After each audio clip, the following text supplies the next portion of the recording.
الحمد لله نحمده ونستعينه ونستغفره ونؤمن به ونتوكل عليه ونعوذ بالله من شرور أنفسنا ومن سيئات أعمالنا من يهده الله فلا مضل له ومن يضلل فلا هادي له ونشهد أن لا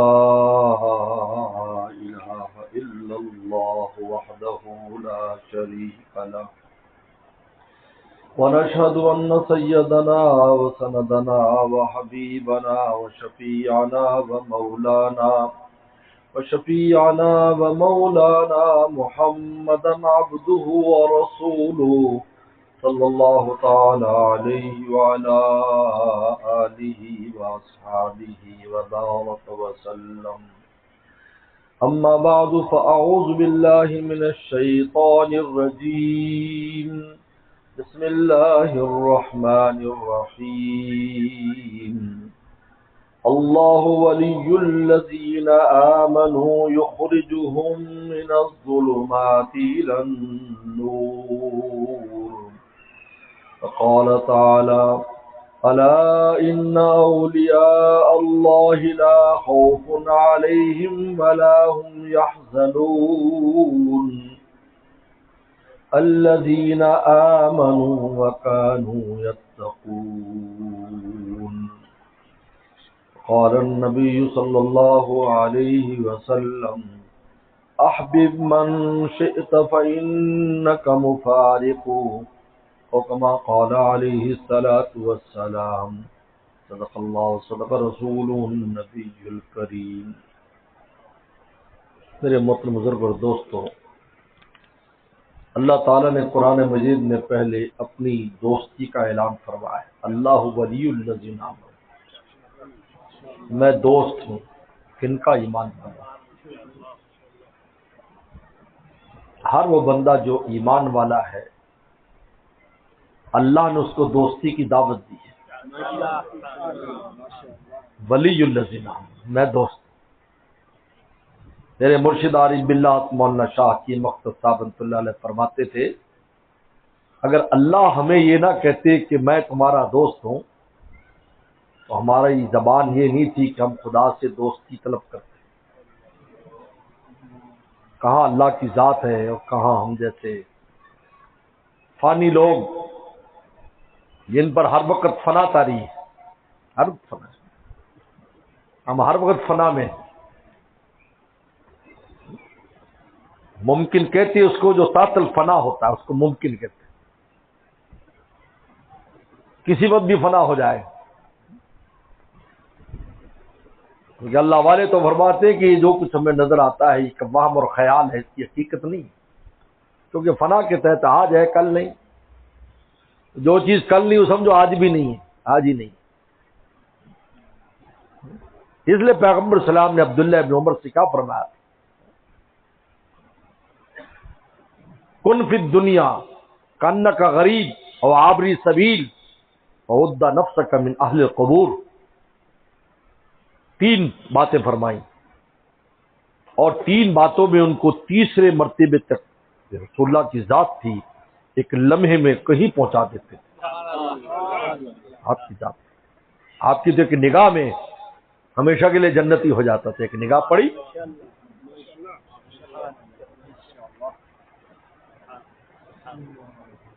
لیکن صحابی کی تعریف کیا ہے؟ جس نے پیغمبر اسلام کو دیکھا ہو یا نبی نے ان کو دیکھا ہو.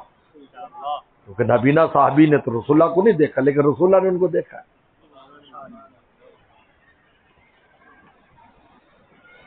پہلا مقام ہے کانک غریب، مسافر سمجھو اپنے آپ کو. تم مسافر ہو، کبھی نہ سمجھو کہ یہاں کے رہیں، تم مسافر ہو. اور مسافر پھر بھی فائدے سے اٹھاتا ہے، کھاتا ہے، پیتا ہے، مناظر سے فائدہ لیتا ہے، کبھی ٹھہرتا ہے، کبھی جاتا ہے، کبھی اچھا موسم کے متاثر ہوتا چلا جاتا ہے، ارد گرد کے ماحول سے فائدہ اٹھاتا ہے. لیکن اس کو پتا ہوتا ہے کہ میں یہاں نہیں رہنا، میری منزل آگے. یہ بالکل ادنا مرتبہ ہے. مومن کا دنیا میں رہنے کا ادنا مرتبہ ہے کہ وہ اپنے آپ کو مسافر سمجھے. دل نہ لگائے آپ کہ مرتے ہوئے مشکل ہو جائے. اس لیے اللہ والے فرماتے ہیں کہ انسان کی جان جسم سے نہیں نکلتی، ہر اس چیز سے نکلتی ہے جس میں اس نے دل لگایا ہوا ہے. لہذا اس کی جان پتہ نہیں کہاں کہاں سے نکلتی ہے. اور اگر مولا سے دل لگایا ہے تو پھر حدیث شریف میں آتا ہے کہ مومن کی روح ایسے اڑ جاتی ہے جیسے پرندہ اڑتا ہے، اور ایسے نکل جاتی ہے جیسے مشکیزہ الٹا کر دیا جائے اور پانی نکل جاتا ہے، کیونکہ چپکی ہوئی نہیں ہے. اور جہاں چپک گئی وہاں سے نکلے. اولاد میں سے بھی کھینچی جا رہی، بیوی میں سے کھینچی جا رہی، زمین میں سے کھینچی جا رہی، کاروبار میں کھینچی جا رہی.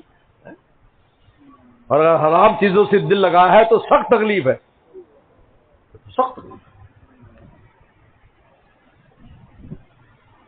کتنے لوگوں نے، ابن جوزی رحم اللہ نے اپنی کتابوں میں لکھا ہے، کتنے لوگوں نے جن نے غیروں سے دل لگایا تھا، عشق مشوقی غیروں سے کر رکھی تھی، جب موت کا فرشتہ آیا تو اللہ تعالیٰ کو برا بھلا کہنے لگے کہ یہ خدا کی ذات مجھے میرے محبوب سے جدا کر رہی.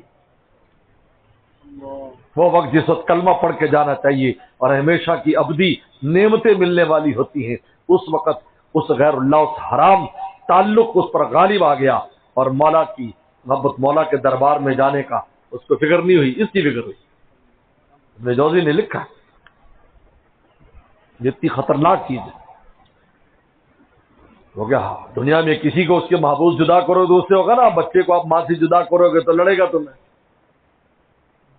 شور مچائے گا، احتجاج کرے گا. اور اگر مولا ہی سے دل لگایا ہے اور مولا کے پاس ہی جانا ہے تو کیسے نہیں جائے گا آسانی سے.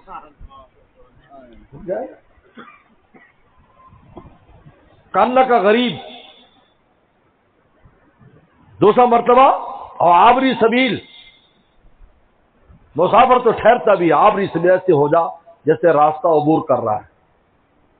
اور جب آدمی کہیں راستہ عبور کرتا ہے تو اس کو دائیں بائیں کے ماحول سے فرق، کیونکہ اس کو راستہ چل رہا ہے، اس کو رکنا نہیں ہے.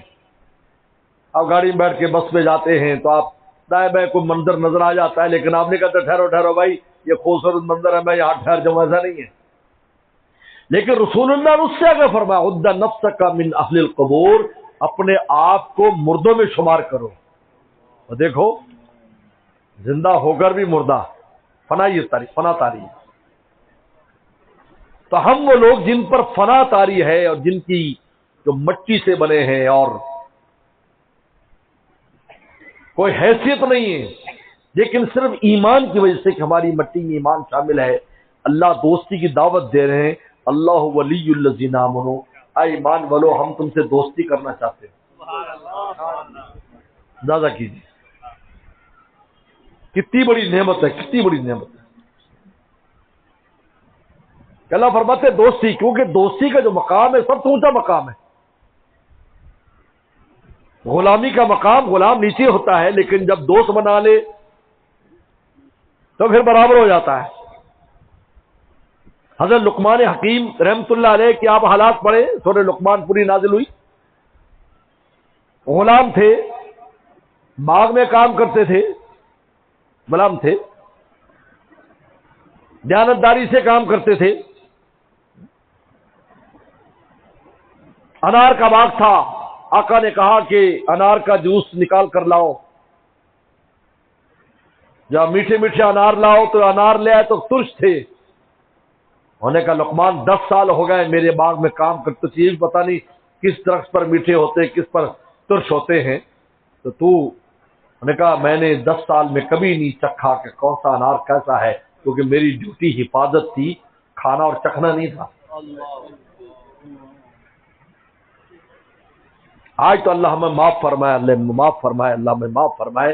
کوئی چیز کسی دیدی بھی امانت ہے، فلاں کو پہنچا دو تو کھول کر دیکھیں گے اس میں ہے کیا، اور پھر بھی کہتے ہیں کہ ہم بڑے نیک متقی اللہ والے، پتہ نہیں سارے القاب ہمارے رہی ہیں، اور حالت ہماری یہ ہے کہ ہم یہاں سے وہاں تک نہیں.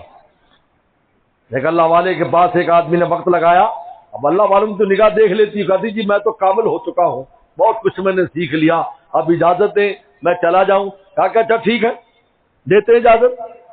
کہا کہ دیکھ بھائی یہ برتن میں وہ کھانے کی چیز ہے، ہمارے دوست کو تو پہنچا. اب وہ پہنچانے گیا تو اس کا وہی نفس کہہ رہا ہے دیکھ بھی کیا بیچ رہا ہے. یہ ہمارے پیر صاحب کیا بھیج رہے ہیں، پیر صاحب کیا بھیج رہے ہیں۔ جب کھولا تو اس کے اندر چوہا تھا، وہ چھلانگ مار کے بھاگ گیا جنگل میں۔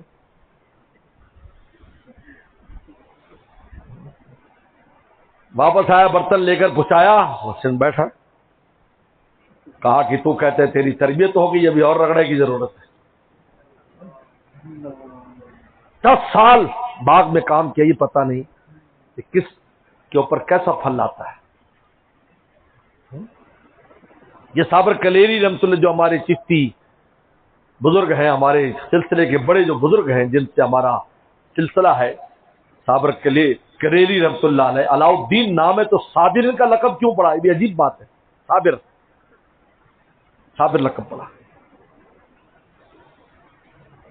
جو خواجہ فرید الدین شکر گنج رحمۃ اللہ علیہ کے سگے بھانجے، تو دلی میں ان کی والدہ بیوہ تھی، تو اس نے کہا کہ بیٹا، بھائی کو خط لکھا کہ یہ میرا بیٹا اپنے پاس رکھ لو، سنا ہے اللہ نے ہم پر بڑا کرم کیا ہے۔ یہاں تو ماشاءاللہ دریا بہتے تھے، مغل بادشاہ تک یہاں آتے تھے، حضرت تو چھپ کر آئے تھے، یہاں پر مجھے کوئی نہ پہچانے پاک پتن میں، اور وہاں پر مغل بادشاہ تک پہنچنے لگ گئے، تو یہاں بھیج دیا۔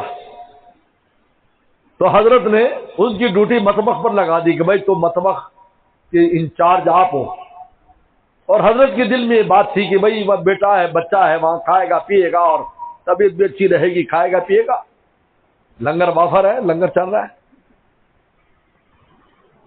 چند سال کے بعد والدہ آئی ملنے کے لیے، تو دیکھا کہ بیٹا تو ٹی وی کا مریض معلوم ہوتا ہے، اتنا کمزور۔ انہوں نے کہا یہ کیا؟ اور بابا جی چونکہ ان پر ایک خاص کیفیت ہر وقت طاری رہتی تھی نماز کے علاوہ، تو انہوں نے خیال بھی نہیں کیا، وہ اپنی ڈیوٹی میں لگے رہتے تھے۔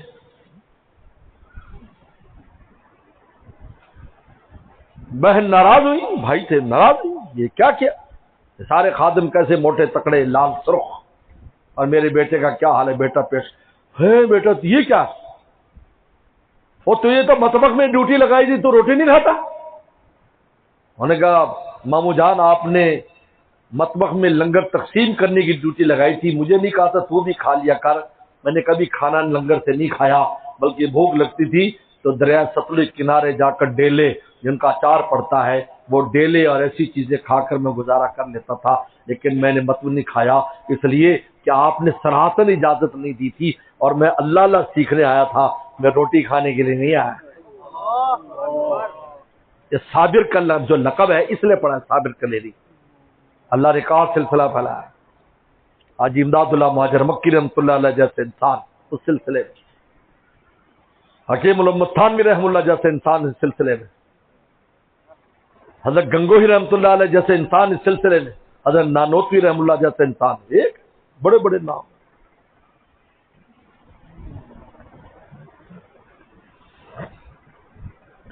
کیا بات ہو رہی تھی؟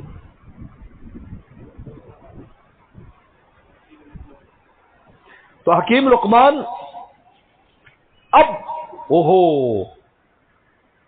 بڑی قدر ہوئی مالک کو، تو پھر اپنے برابر بٹھا کر اپنے ہاتھ سے اس کو کھلایا کرتا تھا۔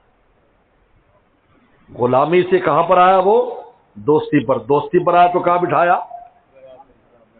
اللہ فرماتے ایمان والو تم اگرچہ ہمارے غلام ہو، عبد ہو، عباد لنا عبادنا، اللہ فرماتے تم ہمارے بندے ہو، لیکن ہم تمہیں اپنا دوست بنانا چاہتے ہیں تاکہ قیامت کے دن ان المتقین فی جنات و نہر فی مقعد صدق عند ملیک مقتدر، ہم اپنے پہلو میں قیامت کے دن تمہیں بٹھانا چاہتے ہیں، اس لیے تمہیں مقام دوستی دینا چاہتے ہیں۔ دوست دوست کے ساتھ بیٹھتا ہے نا، کسی فرشتے کا بیان نہیں ہے کہ فرشتے بیٹھیں گے پہلو میں، ان المتقین، متقین بیٹھیں گے۔ یہ اللہ دوستوں کا مقام بتا رہا ہے، فی جنات و نہر فی مقعد صدق عند ملیک مقتدر، کیا بیٹھیں گے؟ اللہ فرما اللہ ولی الذین آمنوا، آج جب میں دوستی کروں گا تمہارے ساتھ تو میں کیا کروں گا؟ یخرج من الظلمات الی النور، تمہیں کبھی اندھیرے میں نہیں رہنے دوں گا. خدا نہ خواستہ نفس و شیطان کے تقاض تم اندھیرے میں گر گئے، میں فوراً تمہیں وہاں سے نکال لوں گا، کیونکہ میں اپنے دوستوں کو شیطان نفس کے ہاتھوں ذلیل نہیں ہونے دے سکتا. کتنی بڑی حفاظت ہے، کتنی بڑی بشارت ہے اس میں، کتنی بڑی بشارت ہے. لیکن کہتے کبھی بھی اللہ کا دوست کسی گمراہی پر قائم نہیں رہ سکتا. اس لیے عمومی طور پر آپ نے فرمایا کہ میری امت کبھی ضلال اور گمراہی پر جمع نہیں ہو سکتی. تو فرمایا عمومی طور پر، کیونکہ ایمان والے ہیں، اللہ کو پیار ہے، جس درجے میں بھی انہوں نکالیں گے.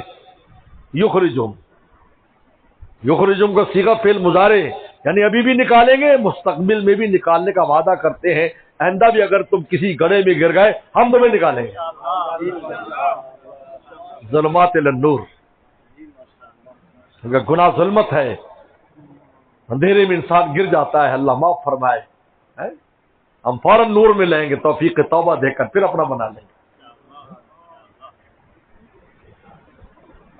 انسان سے اگر بتقاضۂ بشریت نالائقی ہو جائے، پھر توفیق توبہ مل جائے تو ایسے ہوتا ہے جیسے بچہ گندا ہو جاتا ہے پوٹی چھوٹی کر کے، یا مٹی میں کھیل کھول کر گندا ہو جاتا ہے، تو گھر آتا ہے تو دو چپاٹے بھی اس کی ماں لگاتی ہے، لیکن پھر نہلا دھلا کر پاؤڈر لگا کر گود میں لے کر پیار کرتی ہے. واہ میرا چاند، واہ میرا چاند، ابھی چانٹے کھا رہا تھا، ابھی چاند بن گیا، ابھی گناہ میں گرا ہوا تھا، توفیق توبہ دی، اپنا قرب انہ یحب التوابین، ہم تم سے پیار کرتے ہیں. یحب التوابین، ہم تم سے پیار کرتے ہیں. اس لیے حکیم الامت تھانوی فرماتے ہیں، سن لو، جس کا بھی کسی اللہ والے کے ساتھ اخلاص کا تعلق ہے، اللہ نے کسی کو محروم نہیں کیا. اگر زندگی میں گرتا پڑتا رہا تو آخر میں توفیق توبہ دے کر لے گئے، اور فرمایا ہم یحب التوابین، جس طرح ہم متقین سے اور اولیاء سے محبت کرتے ہیں، تو بھی اسی صف میں ہے، کیونکہ پیار والوں میں تو بھی شامل ہے. یحب التوابین. تائب ہو کر مرا ہے وہ، ہوا نہیں کہ اللہ نے ان کا ایمان چھین لیا ہو. یہ تعلق ایسی چیز ہے، ہم اس کو معمولی سمجھتے ہیں. آج اس کو امت اس کو حیثیت نہیں دیتی، وہ کہہ دیتے ہیں جی وہ جنید بغدادی نہیں ہے، فلاں نہیں فلاں نہیں. بھئی اللہ تعالیٰ نے قیامت تک صدیقین، شہداء اور صالحین قیامت تک پیدا کرنے، نبوت کا دروازہ بند ہے. انا خاتم النبیین لا نبی بعدی، باقی سارے دروازے کھولے، صدیقین کا دروازہ کھولا ہے، شہداء کا کھولا ہے. بتاؤ اب بھی کوئی شہید ہو رہا ہے تو کیا وہ شہید نہیں ہے؟ کیا شہادت صحابہ کے دور میں ہی تھی؟ کیا صالحین آج نہیں ہے؟ صدیقین آج نہیں ہے؟ آج بھی. حضرت تھانوی فرماتے ساری کرسیوں پر لوگ برا جمان ہے، ساری کرسیوں پر.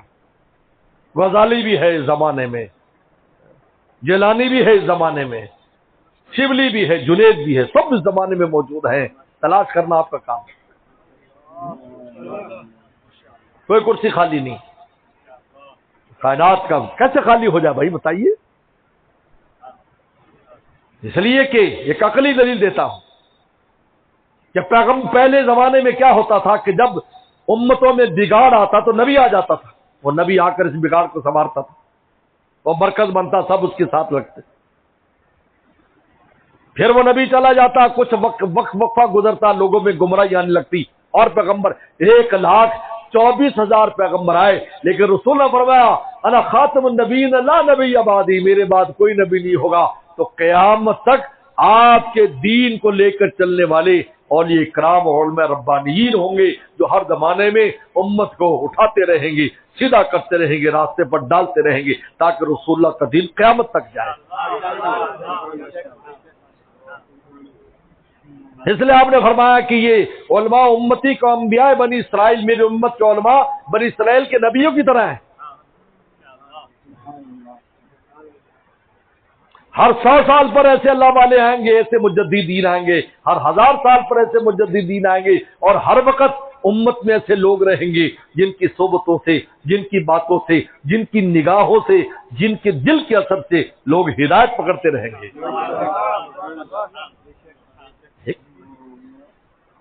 ہو نہیں سکتا اس کے خالی ہو جائے کیسے؟ کیونکہ ہر چیز پرانی ہو جاتی ہے، اس لیے تجدید دین ہوتا ہے، جدید دین نہیں ہوتا، تجدید اور ہے جدید اور ہے۔ اسی دین پرانے دین کو اس کو تازہ کرتے ہیں، باتیں تازہ ہوتی، تذکیر ہوتی ہے، ذکر فإن الذکریٰ تنفع المؤمنین، حالت تذکیر ہو رہی ہے، یہ ایسا تعلق ہے۔ ایمان پر خاتمے کی ضمانت ہے، کسی بھی بزرگ کے ساتھ آپ کی محبت قائم ہے، اس کا ایمان پر ایمان محفوظ، وہ ایمان کے ساتھ جائے گا۔ تو اگر آپ کو پیار ہے، اپنے پیاروں سے پیار ہے، تو آگے ان کے پیاروں سے بھی پیار ہے، یاد رکھو۔ ملے ڈاکٹر عبدالعزیز صاحب رحمۃ اللہ علیہ کہ ہم نے زیارت کی کراچی میں کئی بار، اور وہی تو بڑی خاص دعائیں لینے کا الحمدللہ موقع ملا، اللہ کا بہت فضل ہے، بہت اللہ نے زندگی میں عجیب عجیب بڑی خاص دعا لینے کا موقع ملا۔ اور وہ صرف میں سمجھتا ہوں یہ تلاوت قرآن کی برکت ہے۔ طالب علموں کو چھٹی ہوتی ہے عصر کی تو سب طالب علم اپنے کام میں لگ جاتے ہیں، لیکن میری عادت تھی کراچی میں پونے گھنٹے کا ہم چھٹی، اور اس میں پونے گھنٹے کا وہ ہوتا تھا، کیونکہ کراچی میں دن بڑے ہوتے ہیں بنسبت یہاں کے، یہاں تو صبح 4 بجے نماز ہو رہی ہوتی ہے اور وہاں پھر بھی 5 بجے 4:30 ہو رہی، 4:45 ہو رہی، اوقات نماز بڑے ہیں۔ تو میری عادت تھی درجہ رابعہ میں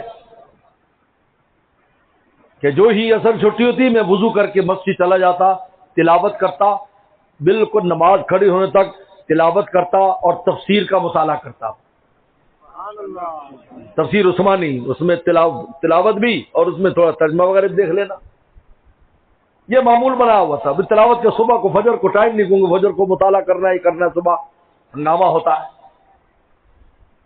کلاس میں پہنچنا ہے، کرنا ہے، وہ کرنا ہے۔ تو یہ بھائی کون سا وقت ملے بھائی؟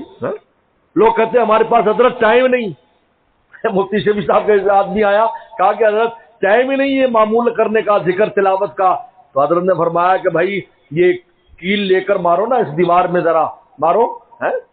جب ماری تو کیل گھس گئی، انہوں نے کہا جگہ تو نہیں تھی تو کیل کیسے اندر چلی گئی؟ فرمایا جب انسان گھسانا چاہے تو اپنی مصروفیت میں اللہ کے لیے بھی وقت گھسا سکتا ہے، جب کرنا ہی نہ چاہے تو بہانے بہت ہے۔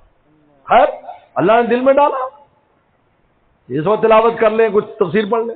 میں ایک دن بیٹھا تھا تو اتنے میں کیا دیکھتا ہوں کہ ڈاکٹر عبدالعزیز صاحب رحمۃ اللہ علیہ تشریف لائے مسجد میں، بالکل خالی مسجد ہوتی تھی کیونکہ ابھی اذان ہی نہیں ہوئی۔ تو حضرت کا بڑا قد تھا، 6 فٹ تقریباً قد تھا، اور بڑا گہرا چشمہ لگاتے تھے حضرت، بڑی عجیب شخصیت تھی حضرت کی، ایسی جاذب شخصیت سے دل پکڑ لیتی تھی ایسی۔ میں نے حضرت کی زیارت کی ہوئی تھی، میرے شیخ نے فرمایا تھا تو میں حضرت کی زیارت گھر کر کے آیا۔ میں نے کہا ڈاکٹر صاحب، اور ان کے ساتھ کوئی نہ خادم بھی وضو کرنے گیا تھا تو اکیلے، اور جلدی سے حضرت سے جا مل، اور حضرت کا ہاتھ پکڑ لیا۔ اس وقت حضرت کی 100 سال کے قریب عمر تھی، اب 100 سال کے شخص کی آپ کو سمجھ سکتے ہیں۔ میں حضرت کو ایسے ہاتھ پکڑ کر، اور ایسے ہاتھ جیسے ریشم ہوتا ہے، ان کو لے کر میں صف اول میں لیا، اور میں نے اپنا قرآن مجید سب رکھا۔ میں نے کہا بھی آج تو بس موقع مل گیا، اور حضرت جو ہے وہ نفل وغیرہ پڑھنے لگ گئے، تو میں بالکل ساتھ حضرت کے بیٹھ گئے، بالکل ساتھ حضرت پڑھتے رہے۔ پھر نماز ہوئی، نماز کے بعد سلام پھرا، تو اب جو تسبیح جس میں کرتے ہیں، تو میں نے حضرت کے کان میں کہا، حضرت میں نے رو کر کہا، حضرت میں ایک مسافر طالب علم ہوں، بہت دور سے آیا ہوں، اب میرے لیے دعا کر دے، اللہ مجھے علم اور روحانیت اور ساری نعمتیں دنیا اور آخرت کی دے دے آپ۔ تو حضرت نے، آپ یقین مانے کہ حضرت نے جتنی دیر امام صاحب دعا کرتے ہوئے میرے لیے ہی کرتے رہے، اللہ میاں طالب علم، اور حضرت کی دعا کرنے کا انداز ایسے ہوتا تھا جیسے چھوٹا بچہ باپ سے مانگتا ہے، چھوٹا بچہ باپ سے مانگتا، لگتا تھا کہ بس ہو گیا کام۔ اور جو ہی دعا ختم ہوئی تو آواز لگی ڈاکٹر عبدالعزیز صاحب آئے، ہو ہمارے اساتذہ، ہمارے موتن صاحب، اور پھر اساتذہ اور مخلوق اور مجمع، ہمیں تو خبر ہی نہیں ملی ہم کہاں گئے بھائی۔ ہم نے کہا کوئی نہیں بھائی، ہمارا کام ہو گیا۔ حضرت فرمایا کرتے تھے ڈاکٹر عبدالعزیز صاحب رحمۃ اللہ علیہ کہ خدا تک پہنچنا بہت آسان ہے، کسی اللہ والے کے دل میں بیٹھ جاؤ تم پہنچ جاؤ گے، دل میں بیٹھ جاؤ۔ یہ دوریاں نہ اختیار کرو۔ اللہ فرماتے اللہ ولی الذین آمنوا، اے ایمان والو میں تمہیں ولایت اور دوستی کی دعوت دیتا ہوں اور پھر بتاتا ہوں میری دوستی سے تمہیں کیا ملے گا. میں کبھی بھی تمہیں گمراہی اور گناہوں کے اندھیرے میں نہیں رہنے دوں گا کیونکہ میری ذات طاقتور ہے, میں نکالوں گا. جب اللہ نکالیں گے تو بتاؤ بندہ کسی گمراہی میں رہ سکتا ہے؟ بولو بتاؤ بھائی, مجال ہے اس کی. ہاں تو حضرت ابو سفیان فرماتے ہیں سیدنا امیر معروف کے والد صاحب, اتنے کچھ واقعات ہوئے, ادخل علی الاسلام وانا کارہن, میں اسلام سے دور تھا لیکن پھر بھی اللہ نے مجھ پر اسلام داخل کر دیا. اللہ نے مجھے اسلام داخل کر دیا میرے اوپر اور مجھے اسلام کی توفیق دے دی اور مجھے مسلمان کر دیا. تو اس پر میں خواجہ صاحب کا شعر مجھے یاد آیا کرتا ہے, زبردستی لگا دی بوتل منہ سے ساقی نے, زبردستی لگا دی بوتل منہ سے ساقی نے, میں کہتا ہی رہا نانا ہاں ہاں نہیں ساقی نہیں ساقی, لیکن ساقی نے کہا میں پلا کے چھوڑوں گا, جب وہ چاہ لیں گے تو شراب محبت پلا کے چھوڑیں گے. ولی الذین آمنوا. اب ہم نے کیا کرنا ہے؟ الا ان اولیاء اللہ, اللہ فرماتا ہے ولیو ہے میرے دوستو, لا خوف علیہم ولا هم يحزنون. پہلے بتاتے میرے ولی کیسے زندگی گزارتے, کوئی خوف نہیں کوئی غم نہیں, کیونکہ جو غم آتا ہے ادھر سے دیکھتے ہیں. جو غم ملا غم جانا بنا دیا, آلام روزگار کو آسان بنا دیا.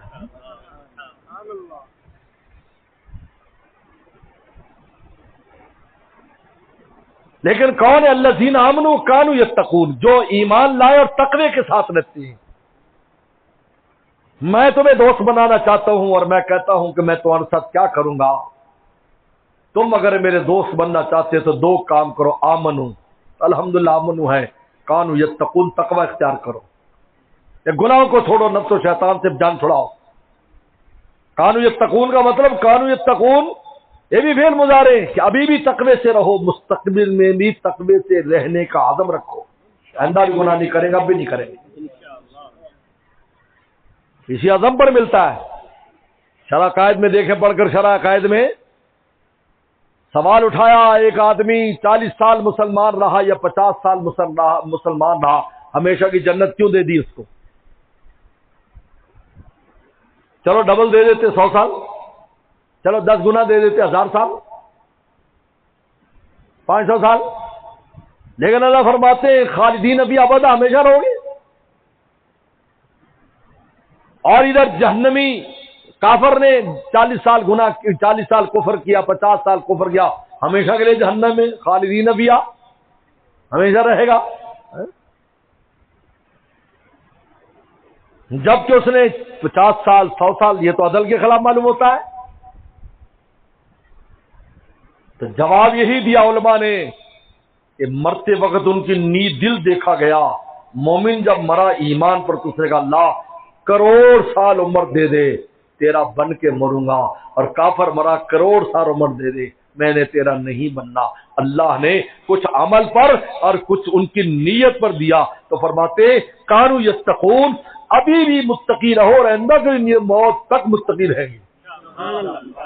کانوا یتقون, موت تک تقوی سے رہیں گے, نہ فرمانی نہیں کریں گے, نفس و شیطان کے پیچھے نہیں چلیں گے, دوستی نہیں لگائیں گے, اس سے دوستی لگائیں گے. کبھی کبھار گناہ ہو جائیں گے, معافی مانگے, فوراً معافی. معافی میں تاخیر سخت خطرناک ہے, ہو سکتا ہے اسی لمحے جان نکل جائے. کیا کرو گے بتاؤ, کیا لے کر جائے گا اللہ تعالیٰ کے سامنے؟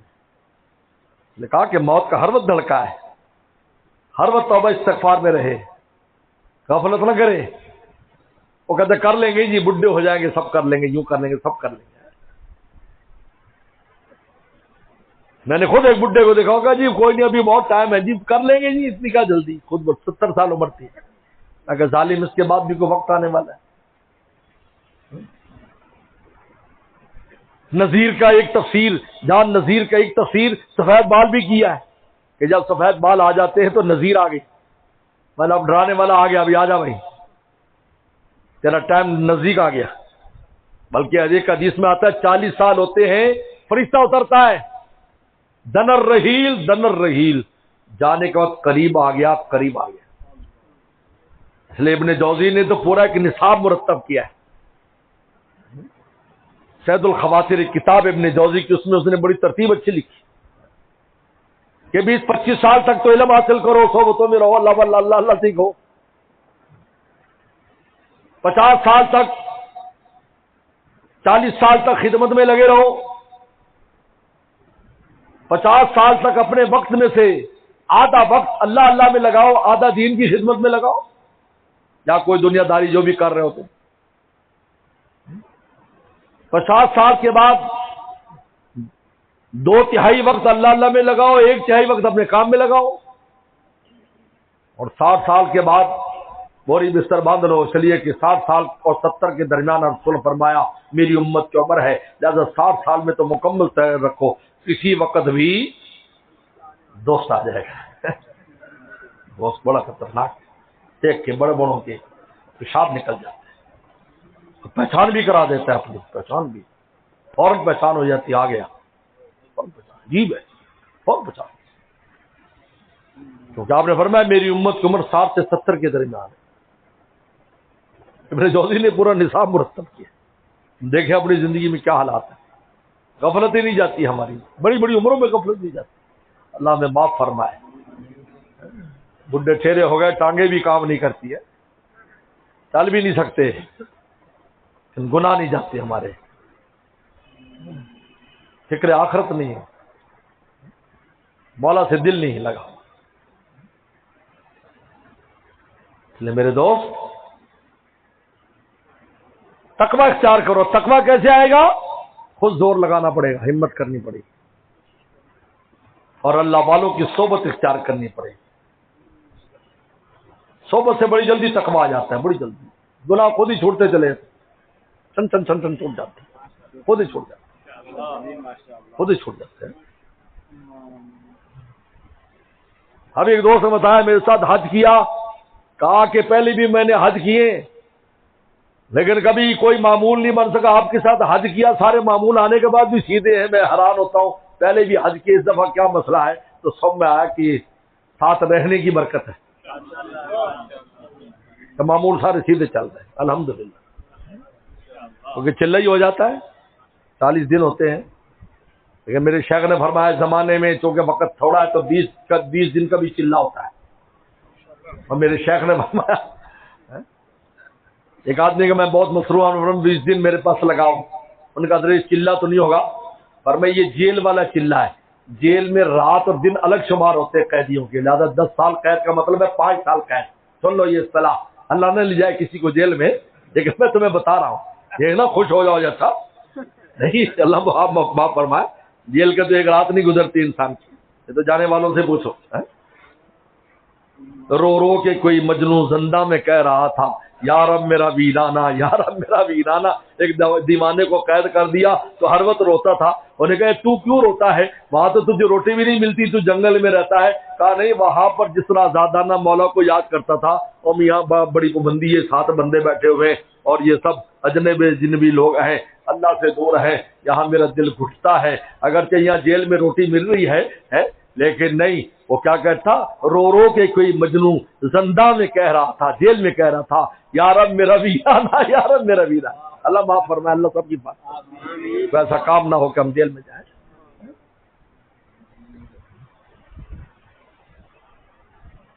تو 20 دن کا چلہ ہو گیا، 40 دن ہو گئے. چنانچہ بہت سے دوستوں نے اس وقت 20 دن میری شیخ کے پاس لگائے. الحمدللہ آج تک اس کا اثرات ان پر نظر آتا، آج تک. 2013 میں میری شیخ کا انتقال ہوا، 2013 میں.